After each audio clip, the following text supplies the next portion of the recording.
Good day, my friends. It's Billy Mandarino, and you're on the Now-ist Experience podcast. I'm super duper excited. I guess excited doesn't really do it justice because I don't have words for this guest today. My buddy, my soul brother, fellow light worker, Stephen McGhee is with us today. And if I had one of those cheering, buttons that you hit when there's like a laugh track or this, I would do that because that's how I feel about this guy, man. He's special, and I'm so blessed to have you today, brother. Thank you so much. And he's Stephen McGhee. He's a master coach, teacher, leader, trainer. He's got so many things that he does in this world to serve people, I guess, that need his energy. And I'm just excited to have you and your energy with us today, Stephen. Tell our audience a little bit about the masterful Stephen McGhee. Well, firstly, Billy, it is just such a pleasure to be with you. I'm grateful that we have this time together and that hopefully others will receive some value from our time together and what we share. What you and I just kind of normally do is get together and riff on things we love. And by the way, brother, it takes one to know one, so thank you for all the acknowledgement and the compliments. But yeah, I mean, I've been at this work, if you call it that. It's really just a great love of mine to serve people in whatever way I can. I've done it through, everything from culture change initiatives in large corporations to speaking to one-on-one coaching to taking people up mountains and filming it and really just watching the beauty of the human spirit, which is so indelible and so flexible and so resilient. Watching it come awake in the container of life, in the container of love, and just really serving people is what we do, I think. And I know a lot of your listeners can relate because they do the same thing. It's just such an inspiring way to be. Oh my gosh, thank you, brother.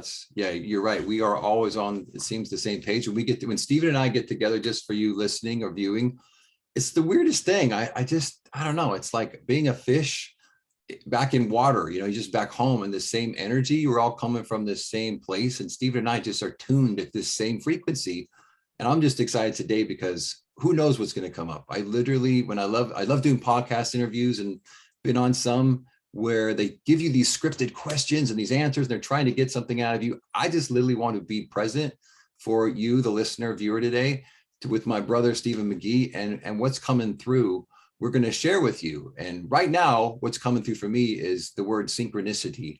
And if you don't know what that word means, Carl Jung coined that phrase years ago. And it just means that a random occurrence or a happenstance or a coincidence you think doesn't serve you, it's actually there to serve you. The universe, God, is conspiring with you and trying to give you a sign or a scenario where you'll pay attention to know you're not alone, that you're guided. And I've had so many happen in my life, but when you work with and you connect with people like Stephen McGhee, you can only imagine the kind of things when you're tuned at this frequency that the universe and God gives you. So, Stephen, what's a synchronicity that's coming to your mind right now as I bring up that question to you, brother?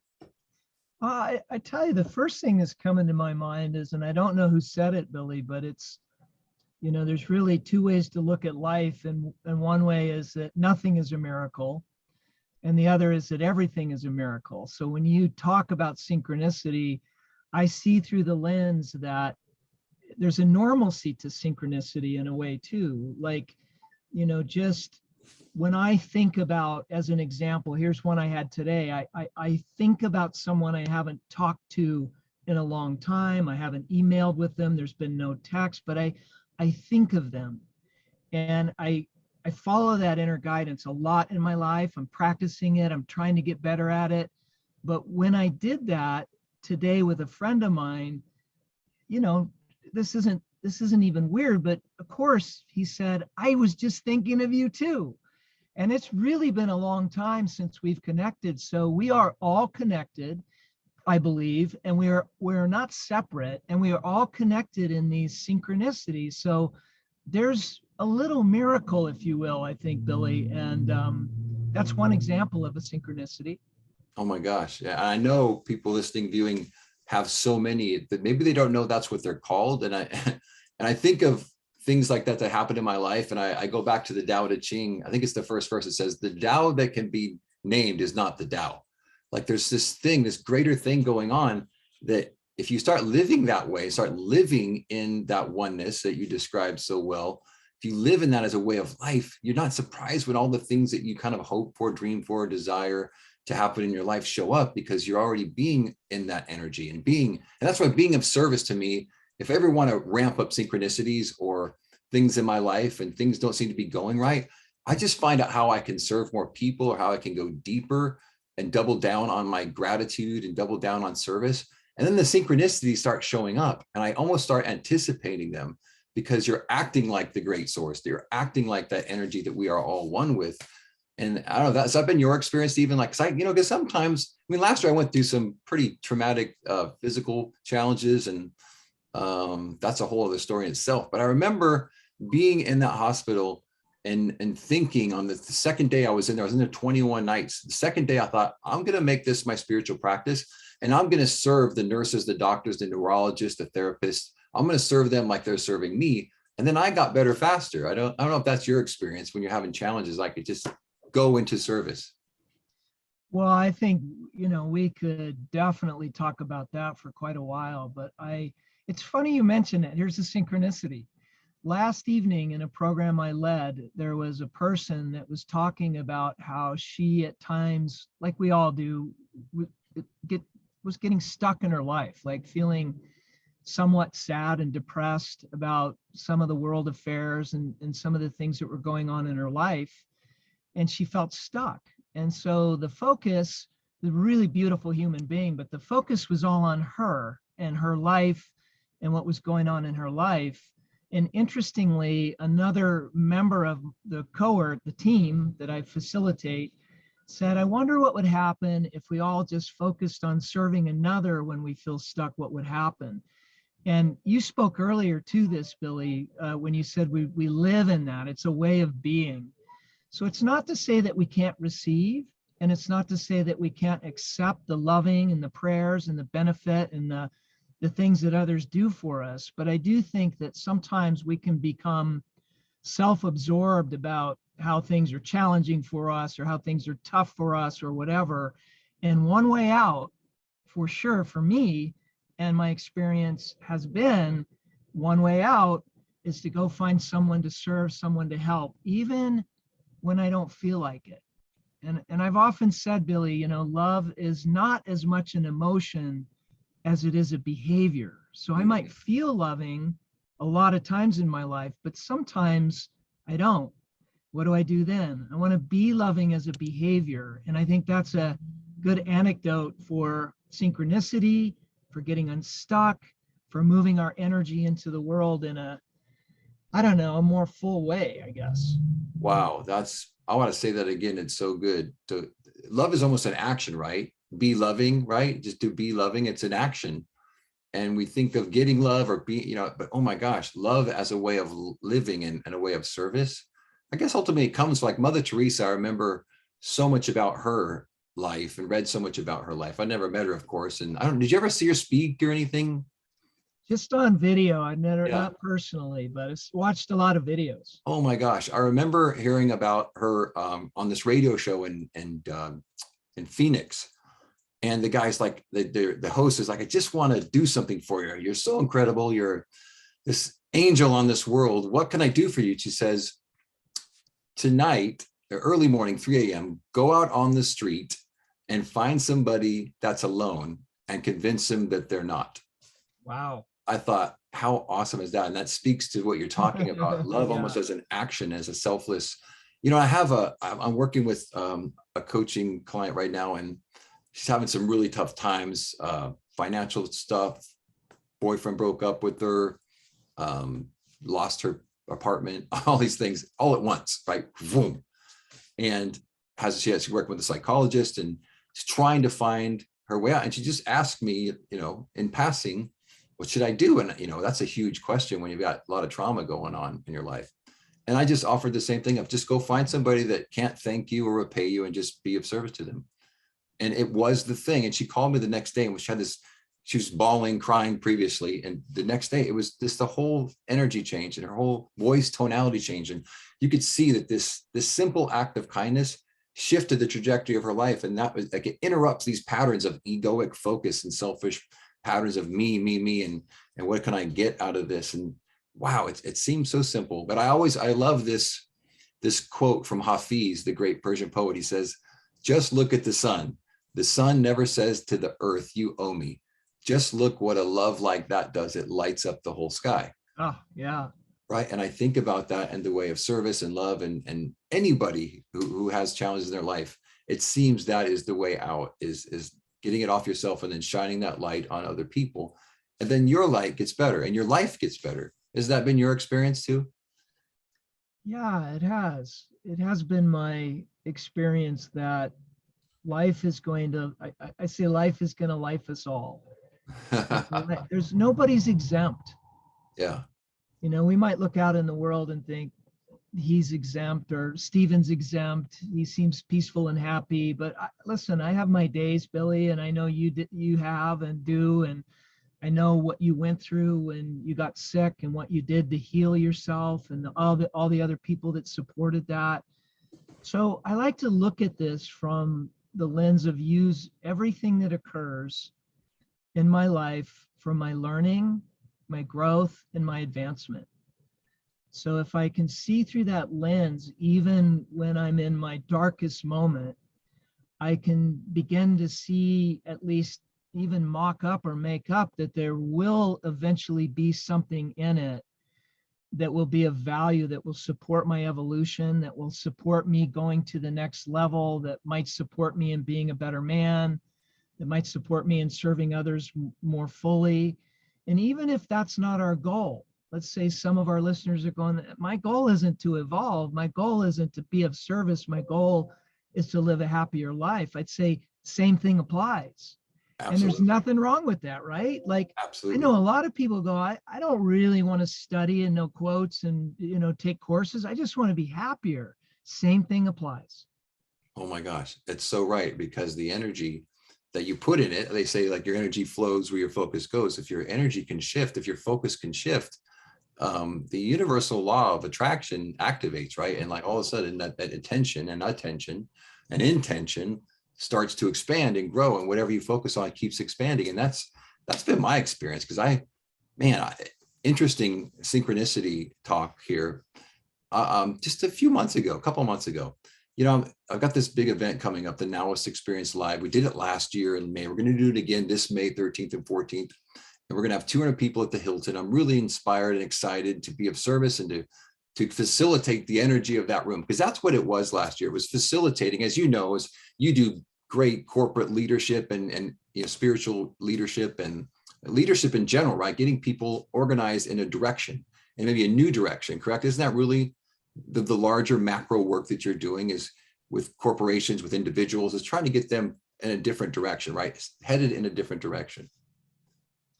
Yeah, I think that's accurate. I think one thing I would add to that is, I think that, and this is a very simple thing, even though we don't have a graph for it, but I think we talked on the front porch about this a little, Billy, when I saw you last week, but the goal line, goes along here as a graph, and then there's the soul line. And lots of people are focused only on the goal line and very little on the soul line, or let's just say personal growth, or, greater fulfillment. And so leadership to me is someone that can hold a big container on the soul line and the goal line. In other words, this is a person who influences others in a positive way by seeking results and getting results, but also has this presence and this beingness that is super fulfilling, right? So that it's like this person can sit in a boardroom or sit at a family dinner and not say a thing, but the presence of listening can be palpable, that it can be tangible, so that people just feel lifted in your listening. I've been in your listening, Billy, and you have that quality, and you and I both know other people that do. But being in the listening is a great gift as well. So when we talk about leadership, I always want to mention that, because people tend to think leadership is about, telling people what to do, or, it is, but it can also be created through listening. It can be created in lots of different ways that we didn't see in the past through leadership. I think leadership is really changing as the world's changing.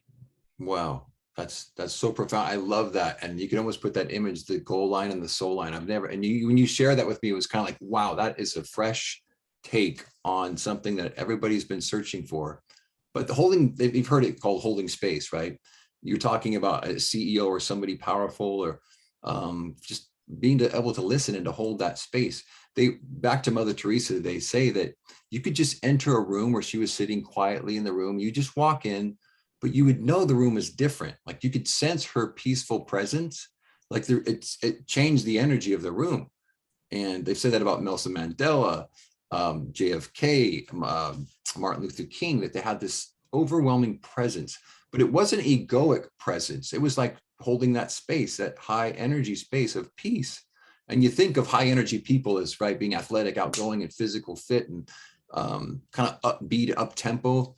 But the energy of peace is much higher and much higher vibration than the low energy of anger and aggression, or like trying or doing. It's the beingness. And I love David Hawkins. You probably read Power versus Force, right? About he calibrated these people, and Mother Teresa calibrated extremely high. And I guess that's what I'm focused on, is this mission I have, this Now-ist mission, to create this legion of people living in presence and elevating their energy, to be that person who could sit at the table and not have to impress people with their doing or what they're accomplishing, but holding that space and holding that high energy. And then what happens is it's so counterintuitive. It's the more you let go and the more you just allow and become content and surrender, things happen, everything happens. It's just it's a massive action in non-doing. And we're always, it's crazy because, you heard it said, it's so corny, we're human beings, not human doings. But Yeah. It seems like right now, coming out of this pandemic too, that's a big energy space sitting on my heart lately, is how are we, because we're all coming out of this. Don't you get that sense, Stephen, that we're coming out of this pandemic? And I think it's going to be an endemic soon. But what's life going to look like after COVID? Are people preparing their psychology, their spiritual immunity, if you will? Are they preparing themselves? That's why I'm really excited about the event coming up and helping people get in that space of presence, and how they're going to use their imaginations to manifest more abundance in their life, and how to create more service opportunities in their life. Because we know that the psyche of the world has been stressed like it's never been stressed before, because it went global. It wasn't just focused on one area or continent. It was a ubiquitous, I think, stress that we haven't experienced before in 2 years. And I'm just excited to help people maybe find their way through this, and know that it's just about not getting in time again, not getting in the past or the future again. How do you deal with the past and the future, Steve? Because I know we get caught up in past, future. We have to set, I don't set goals myself. I set intentions and visions. How do you deal with, what happens in your past and what you're focused on in the future, but how do you deal with being in the present moment? How do you use the present moment to advance your life? Well, you're the one that wrote the book on it. I think that you have it down in spades, brother. And I just want to say, that people do banter back and forth between the past and the future. Most people are thinking about what they did in the past and how that past is going to impact their almost always predictable future, because they did it in the past. The problem with it is it takes us right out of what you call the now, or what I might refer to as the presence. And so when we talk about spirit, whether you're a religious person or you're not a religious person, whether you're agnostic or even atheist, it matters not, because the spirit, the light, even if you consider it as the mind, is in the now. So I would call it God or spirit, but others might call it mind, which is fine too. But the mind is in the now. But if we talk about the mind for a moment, the mind is going to run on past constructs or unconscious patterning. The problem with it is those unconscious patterns may not be what we want in the now or in the future because they're just familiar. For example, let's say a person that goes into relationships where they're unhealthy and they tend to attract a person that is mean-spirited or maybe emotionally violent or something. Why does that person attract that same kind of relationship over and over again? Because they're living in the past based on unconscious patterning. So the value in change and the miracles and the synchronicity of the now is to bring ourselves present in heart, body, mind, and spirit, and just breathe into it. It's a practice. Anyone can do it. You matter. Every single one of your listeners now can do what those great teachers showed us. You mentioned Gandhi and Nelson Mandela and Mother Teresa and others. You as a listener can do what they did by practicing being present now and slow your life down. We're in such a hurry, especially in North America, right, Billy? Like, I tell you this about you, I want to compliment you because you're busy. Like you could be one of those people that, you know, I said, how you doing? And you go, oh, I'm busy. But you've never said that to me. You've never said it to me because you live in the now. And not only that, because of our relationship and what it is and what it has been, anytime I asked you for something, you were there with it very quickly, or there with, I'll be back to you very quickly. So I want to just say, I think this idea that we're all too busy is a language we got to drop as we start talking about rounding the corner into a new world. I don't want to go back, Billy, to where we were. I never did. And it's been unpopular with some of the people in my world. They're like, I just want to get back to normal. Why? What was so great about it? We were nutty.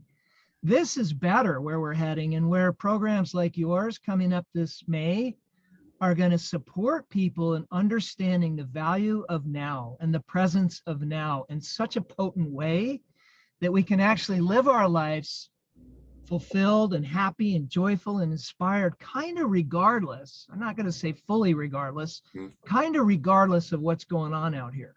Oh my gosh, you just hit the nail on the head, buddy. Because I think of stuff I've gone through, traditional trauma. People go through all kinds of relationship trauma, physical trauma, emotional trauma. Childhood is probably the biggest trauma, I think, that's carried over from the past to the future. And I think of my situation and how I came through it. And I just, kind of like you were talking about, I made it my spiritual practice. I don't want to go back there. I'm grateful that I had the experience, but I did learn from it. I think a lot of people, they just look back and they think that, wow, it was trauma, and they keep looking back and their future is just a replica of their past. But if you can make, if we can all make what we went through, the patients, unfortunately, people lost their life, they were sick, lots of death and tragedy and trauma. But if we can get the lesson, I in a weird way, I mean, I called what I went through my spiritual practice because I knew that was the only way I could transmute it into a purpose for the trauma.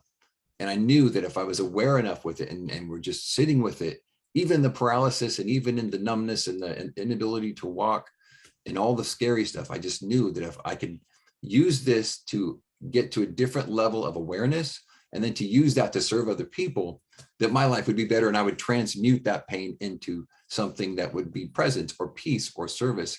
And I think that's tough for a lot of folks because they get so caught up and anchored into that past, right? Doesn't it seem like we have the story that we keep telling ourselves and we keep telling our friends or, media outlets, we keep telling the same story. It seems like when you can change your story, you can change, your future, you can change what it's going to mean to you. And that's what I encourage people to do, is change your story. I mean, don't be Pollyanna. Don't say that it never happened, but change the story and you change your life is what I have learned a lot about how I went through this. It's been almost a year now. This time last year, I was still in a hospital, unable to walk. And I just think about the story that I was telling my mind all that time. I kept using my imagination to see myself back in my regular life with my wife, my daughter, serving people, real estate, golf, our dog, all the stuff that I love to be in this physical time. I thought, how is this going to look in the future? I just kept living in the trauma in that future. And it's time is such a slippery, tricky thing. And that quote you said earlier was so great about, I think it was Einstein's quote, correct? About what was that quote? I remember you said it earlier when we first started on air.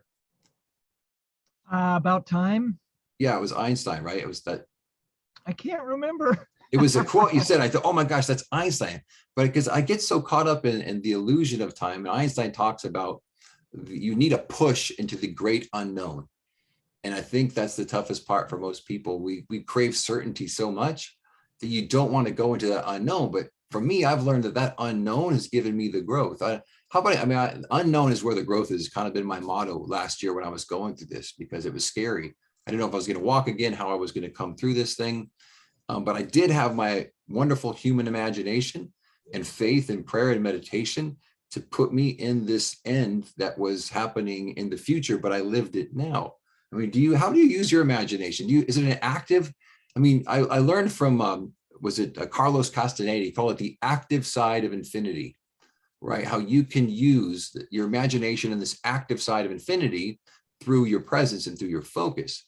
Do you use your imagination in a collective way, or is it just kind of always with you, or in a creative way? I think that's such a great question, Billy. For me, I work with and teach a methodology that came to me through meditations over 20 years that I call the Grace Plan. And part of the Grace Plan is to be in touch with my inner guidance. So that requires my silence.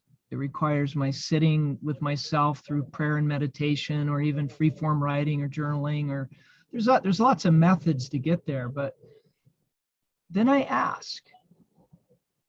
Most people are pretty good at asking in prayer or meditation or through intention. Intention's a great way to ask. I'm with you on intention. I don't really have goals. I have intentions. Mm-hmm. But through that ask, I then want to listen. I want to listen to self. I want to listen to mind. I want to listen to the great cosmos, whatever I'm listening to. And I want to hear what my imagination brings forth.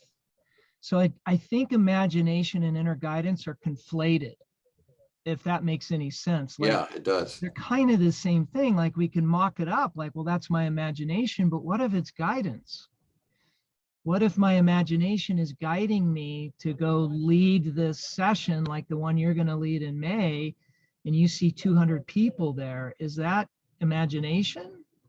Is that creativity? Is that inner guidance? Doesn't really matter what we call it, but are we listening to whatever that is?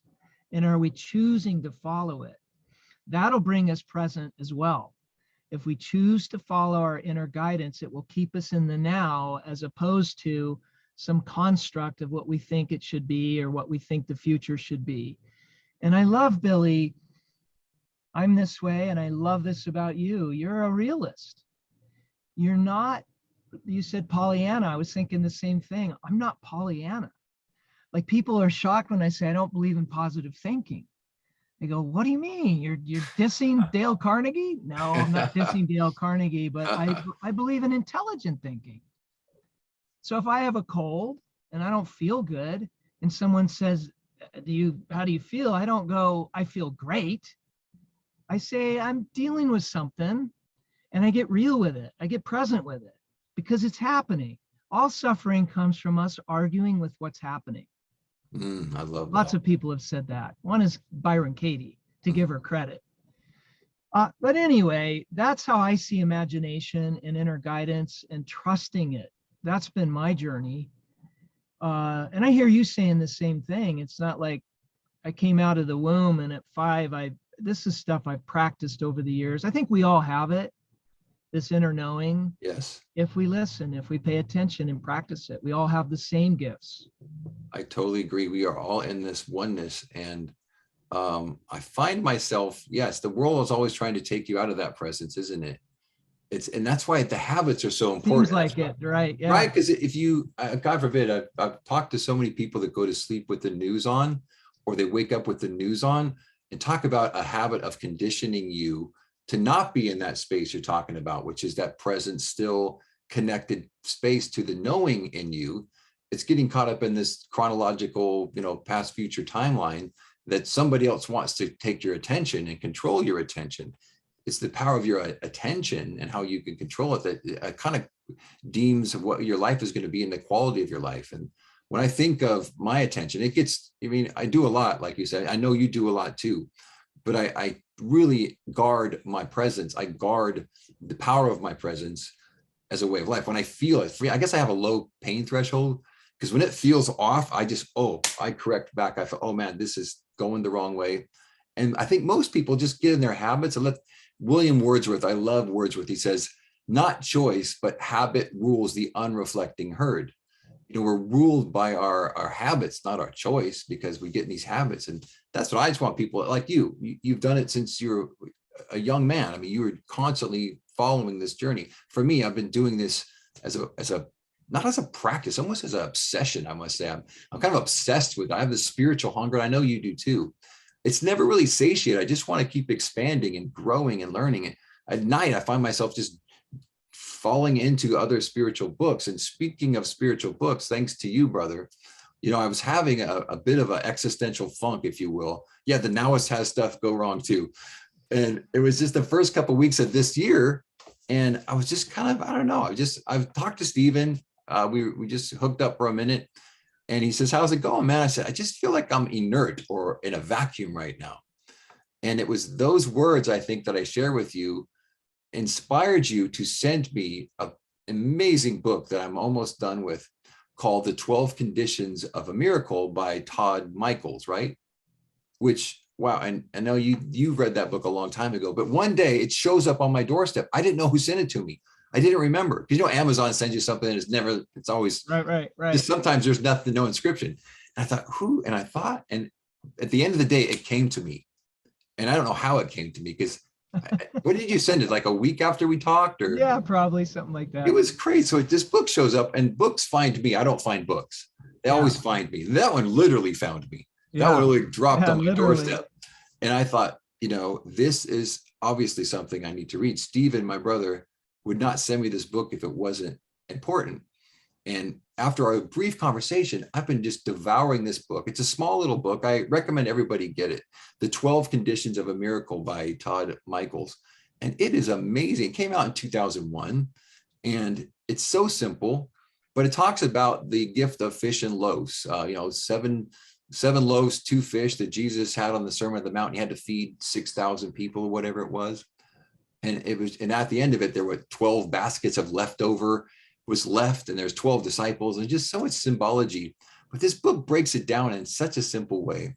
And I think of miracles just as kind of, I guess, bringing abundance into your life. It uses miracles kind of in a loose term. It's just whatever you want to bring in your life. That book, I recommend it to everybody. I'm loving it. And it just kind of, it took me out of this focus. I had a negative focus for a little bit in the new year, because I had some disappointment about, things I was hoping was going to happen. And it really righted my ship. So I just want to thank you for that, brother. And when you read that book, what was it about you? How did you find it, or how have you applied it, or what's your take on that? Well, firstly, I'm glad that it found you on your doorstep and that it was helpful in some way. I believe that science and soul have a relationship. So what I loved about the book and how I used it and still use it, I think I use it unconsciously as much as anything at this point, but it's like they take that parable, that story from Jesus, Sermon on the Mount, fishes and loaves, and he breaks it down almost, in my opinion, scientifically. Like, these are the 12 conditions that were present, that had to have been present if Jesus did what people say Jesus did at that time. I'll even use the if language for any doubters out there. So I always tell people, don't trust me, go try it. Like, what do I know? Go try it. And I do that everywhere I go. It's not like I've got any answers for anybody. So, but those 12 conditions, and here's the trick, when applied, work. And so you could apply them on just about any way. Is it easy? It really is not easy sometimes. Sometimes it is more easy than other times. But one of the first conditions, correct me because it's been a while, isn't it empty or? Yes, that's what's so crazy, because I came to you and you asked me, I says, I just feel kind of like a vacuum or inert or empty. Yeah, yeah. And you said, interesting, because that reminds me of a book that you've read. And then you sent me that book. And it was, for me, it was weird. Like I didn't get it. Almost a whole day went by and I couldn't figure out who sent me this book. And then the inert vacuum, that Stephen.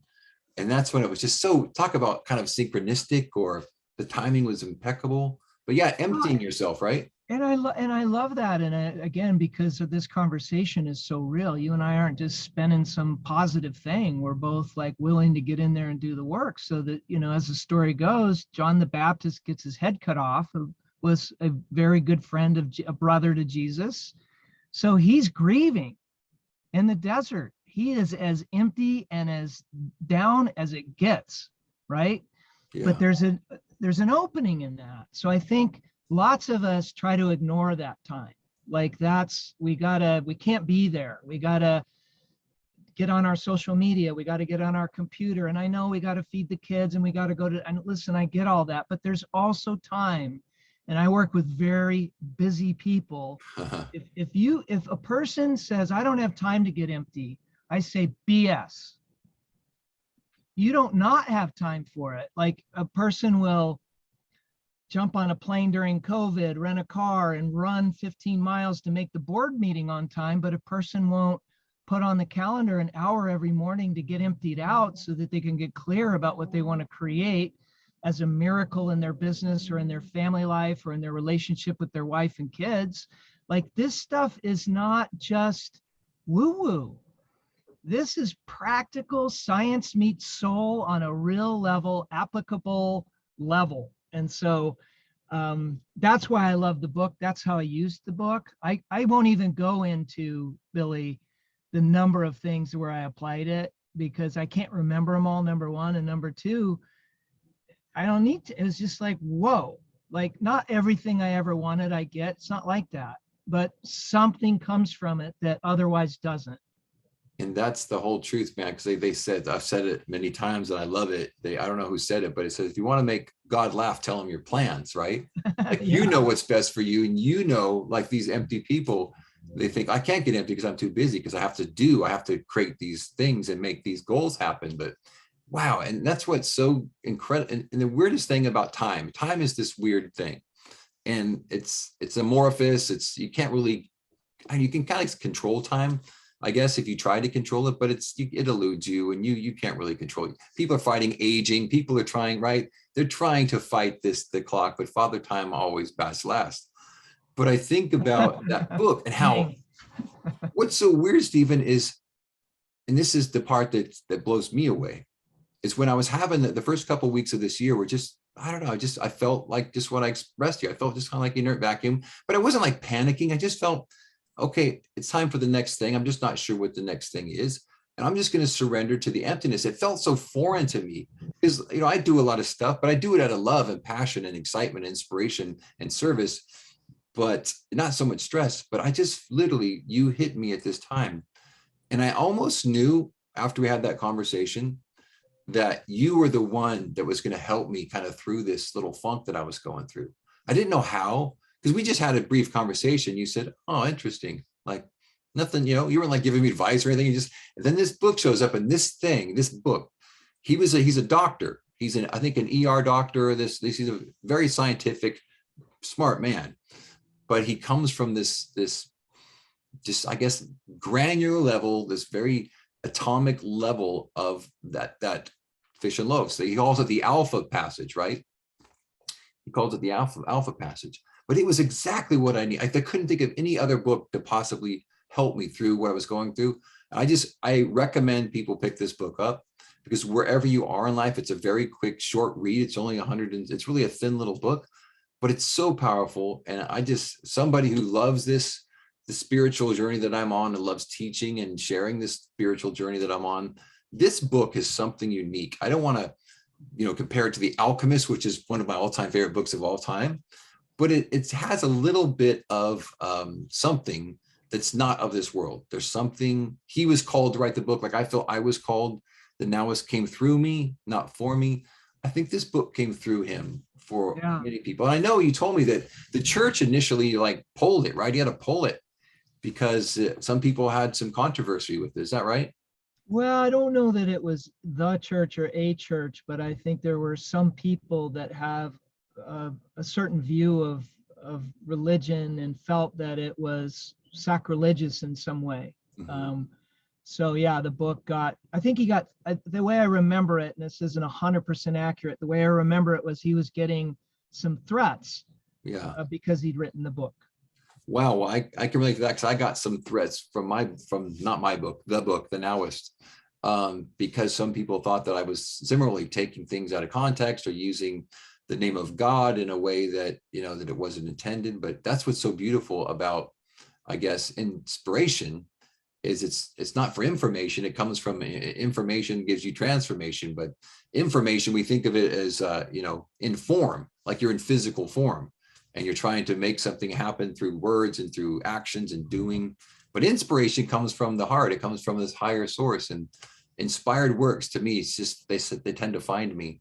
And I just feel like I'm right in sync, and it just gives me a sense of peace. And I'm hoping that that's what working with whoever you were, Stephen, myself, whoever the listeners, the viewers find, let the synchronicities in your life pull you in the direction you're supposed to go. Don't try so hard to do and figure it all out. You need to get quiet, like Stephen was saying. You need to get empty, like the very first passage of that book, the very first condition of the 12th condition is to be empty, like Jesus.